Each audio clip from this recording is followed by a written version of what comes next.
Биылғы жылы Қарағанды облысында 4000 бірлік техника мен 5000-нан астам маман жол жөндеу жұмыстарына жұмылдырылғалы отыр. Алқалы жиында жол қатынасы желісін дамыту мәселесі талқыланды. Жалпы айтсақ, аймағымыздың 1400 шақырымға жуық автокөлік жолы түрлі жөндеу жұмыстарымен қамтылатын болмақ. Қарағанды облысында жөнделетін жол учаскелерінде дерлік жөндеу жұмыстары басталды. Биыл Магнитогорская және Карл Маркс көшелеріндегі барлық жол төсеу жұмыстары толығымен аяқталу керек. Сондай-ақ бұл маусымда Осакаров, Молодежный және Нұра Шахтер жолдарын жаңарту жұмыстары да аяқталуы тиіс. Ағымды жылы облыс аумағында 1400 шақырымға жуық жалпы автомобиль жолдарын жөндеу қарастырылған.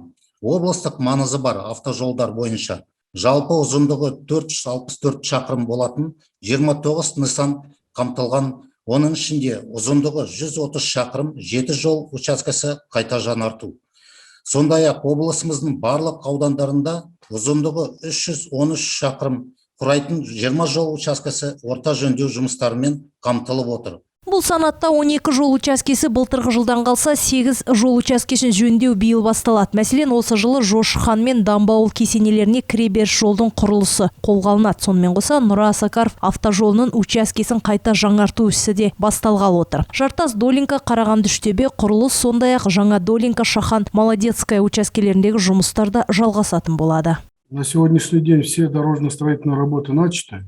Бүгінгі таңда облыстық республикалық маңыздағы жолдарда жол құрылыс жұмыстары басталды. Облыстық жолаушылар көлігі және автомобиль жолдары басқармасы, Қазавтожол аудан қала әкімдері жолдарды жөндеу, қалпына келтіру ісіне аса назар салыңыздар. Жергілікті жолдар жағдайын жақсарту үшін нақты әрекеттер жасау қажет. Жыл сайын жол жөндеу маусымында битум тапшылығы аңғарылады. Битум бағасы қымбаттап кетеді. Биыл битум құны былтырғыдай шарықтап тұрған жоқ. Дей тұрғанмен мердігерлермен бірге осы мәселе жөнінде келісім жүргізіп, ертерек қамдану қажет.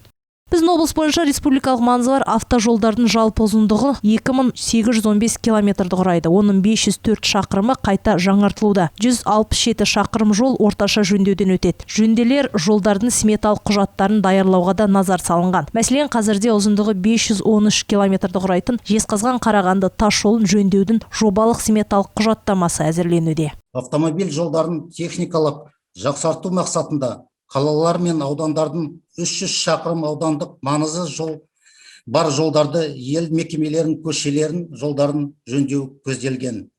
Ауыл ел бесігі арнайы жобасының шеңберінде 41 шақырымды қамтып отырып, облысымыздың 6 ауданындағы 8 ауыл ел мекеменде жөндеу жұмыстары атқарылатын болады.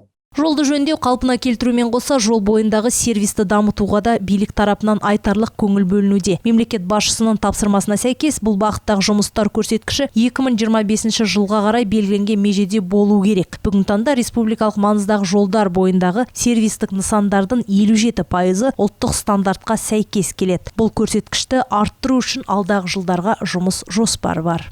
Бақыт Құлматуллова, Шалқар Алтынбеков, Николай Шевелев, 5-ші арна.